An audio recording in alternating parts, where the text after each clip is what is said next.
আসসালামু আলাইকুম। রবীন্দ্রনাথ শ্রেষ্ঠ নাকি নজরুল শ্রেষ্ঠ, এটা নিয়ে আমাদের বাঙালিদের মধ্যে প্রতিনিয়তই দ্বন্দ্ব এবং ঝগড়া বেঁধেই থাকে। দ্বন্দ্ব বাজার কারণও আছে, কারণ একজন মুসলিম আরেকজন হিন্দু। আমাদের মধ্যে ইংরেজরা যে ধর্মীয় দ্বন্দ্ব বাঁধিয়ে রেখে গেছে তা এখনো আমাদের মধ্যে চলমান রয়েছে। দেখুন, কেউ নজরুলকে পছন্দ করতে পারেন, আবার কেউ রবীন্দ্রনাথ ঠাকুরকে পছন্দ করতে পারেন। এটা আপনাদের চয়েস, এটা আপনারা করতেই পারেন। আপনারা অনেকেই বলতে পারেন রবীন্দ্রনাথ ঠাকুর ইংরেজদের পা চেটেছে, তার দাদা পতিতা ব্যবসা করেছে এবং রবীন্দ্রনাথ ঠাকুরের লেখার মধ্যে অনেক মুসলিম বিদ্বেষ আছে। হ্যাঁ, সেটা থাকতে পারে, তবে একজন মানুষকে যখন কন্টিনিউয়াসলি অনেক মিথ্যা অপবাদ দেওয়া হয় তখন সেটা নিয়ে তো কথা বলতেই হয়। আমাদের বাংলাদেশে ব্যাপক মানুষের কাছে কাজী নজরুল ইসলাম অনেক প্রিয়। আপনি যদি আমাকে জিজ্ঞাসা করুন আমার প্রিয় কবিকে, আমিও বলবো আমার প্রিয় কবি কাজী নজরুল ইসলাম। হ্যাঁ, এটা সত্য। তাই বলে এটা নয় যে একটা মানুষ যেটা করেনি তার উপর সেটা আমরা দুর্নাম দিয়ে যাব বা অপবাদ দিয়ে যাব, এটা একদমই ঠিক নয়। কাজী নজরুল আর রবীন্দ্রনাথের মধ্যে অনেক বিতর্ক আছে। প্রথমে যে বিতর্কটি আছে সেটি হচ্ছে রবীন্দ্রনাথ ঠাকুর ইংরেজদের পা চেটে নোবেল পুরস্কার পেয়েছে, আর কাজী নজরুল ইসলাম সেই নোবেল পুরস্কার পেত, রবীন্দ্রনাথ সেটি ছলচাতুরি করে চুরি করে অনেকটা নোবেল পুরস্কার পেয়েছে। এটা কিন্তু আমাদের অনেক মানুষেরই বক্তব্য। দেখুন, এটা একদম সম্পূর্ণ ভুল এবং একটা ভয় একটা ধারণা। কিভাবে সেটা আমি বলতেছি। ব্রিটিশ কাদেরকে বলা হয়? ব্রিটিশ বলা হয় মূলত ইংল্যান্ডবাসীদেরকে, আর নোবেল পুরস্কার দেওয়া হয় সুইডেন থেকে। তাহলে বলুন তো, সুইডেন থেকে যদি নোবেল পুরস্কার দেওয়া হয় আর ইংল্যান্ডটা যদি আমাদের দেশ শাসন করে, তাহলে তাদের কি হাত থাকতে পারে নোবেল পুরস্কার দেওয়াতে? রবীন্দ্রনাথ ঠাকুর নোবেল পুরস্কার পায় 1913 সালে, আর কাজী নজরুল ইসলাম জন্মগ্রহণ করে 1899 সালে। অর্থাৎ রবীন্দ্রনাথ ঠাকুর যখন নোবেল পুরস্কার পায় তখন কাজী নজরুল ইসলামের বয়স মাত্র 14 বছর। সে সময় কাজী নজরুলের কোনো গ্রন্থই প্রকাশ পায়নি। তাহলে বলুন তো, যে ব্যক্তিটির কোনো গ্রন্থই প্রকাশ পায়নি তাহলে সে কিভাবে নোবেল পুরস্কার পাবে? আর যে কিনা কোনো গ্রন্থই লেখেনি সে কিভাবে নোবেল পুরস্কার পাবে বলুন তো দেখি? রবীন্দ্রনাথ ঠাকুর তো সাহিত্য নোবেল পুরস্কার পেয়েছে, তাই না? এটা তো আমরা সকলে জানি। তাহলে রবীন্দ্রনাথ ঠাকুর তো তখন তাকে চিনতেনই না, কারণ তখন তার বয়স মাত্র 14 বছর। তখন তিনি কতটুকু ছিলেন? রবীন্দ্রনাথ ঠাকুর জন্মগ্রহণ করে 1861 সালে, আর কাজী নজরুল ইসলাম জন্মগ্রহণ করেন 1899 সালে।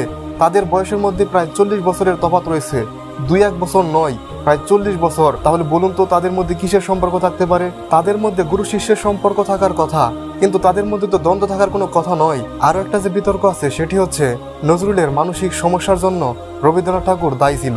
আমরা কিন্তু জানি নজরুলের যখন 43 বছর বয়স হয় তখন তার মাথায় এক ধরনের সমস্যা দেখা দেয়। অনেকে বলে থাকে অনেকটা তিনি পাগলের মতো হয়ে যায়। তো এখানে বিতর্কের বিষয় হচ্ছে কাজী নজরুল ইসলাম যেহেতু সে সময় অনেক বেশি জনপ্রিয় হয়ে যাচ্ছিল, তাই সেটি রবীন্দ্রনাথ ঠাকুর সহ্য করতে পারেনি।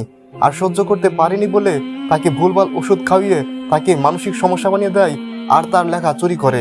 এটি অনেকেরই বক্তব্য, কারণ কাজী নজরুল ইসলাম কিন্তু মানসিক সমস্যা থাকার পরও তিনি 34 বছর বেঁচে ছিলেন।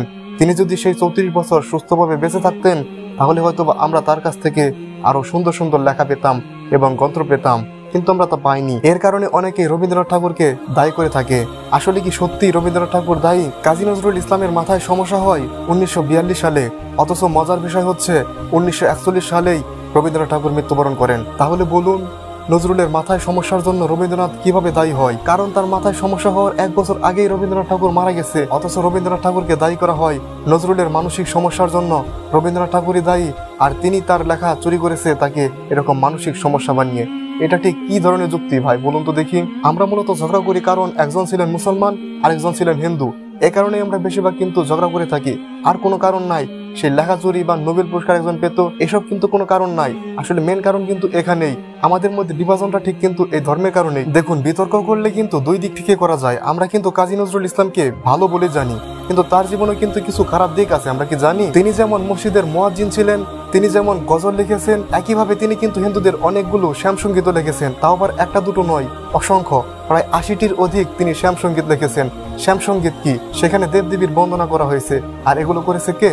কাজী নজরুল ইসলাম। কিন্তু তারপর তিনি একজন হিন্দু মহিলাকে বিয়ে করে, আর তার সন্তানের নাম কি রাখে? তার সন্তানের নাম রাখে কৃষ্ণ মোহাম্মদ। এগুলো নিয়ে কিন্তু চাইলে বিতর্ক করা যায় যে তার ছেলের নাম কেন তিনি কৃষ্ণ মোহাম্মদ রেখেছিলেন।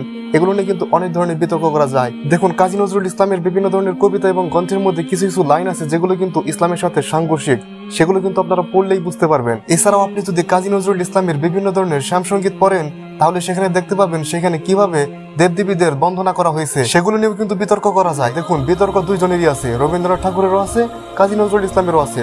তাদের দুইজনেরই কিন্তু একটা ভালো দিক আছে, একটা খারাপ দিক আছে। সেগুলো কিন্তু পড়লে আপনি কিন্তু জানতে পারবেন। আমি এগুলো কথা বলতাম না, যেহেতু আমরা এগুলো নিয়ে বিতর্ক করি সেই জন্য কিন্তু এগুলো বলছি। কাজী নজরুল এবং রবীন্দ্রনাথ দুইজনে কিন্তু বাংলা সাহিত্যের অন্যতম কিংবদন্তি। তাদের নিয়ে আমরা যেন ঝগড়া না করি। এগুলো নিয়ে ঝগড়া করার কি দরকার বলুন? কাজী নজরুল ইসলাম নিজেও সারা জীবন সাম্যের গান গেয়েছেন। তিনি বলেছেন, গাই সাম্যের গান, যেখানে আসিয়া এক হয়ে গেছে সব বাধা ব্যবধান।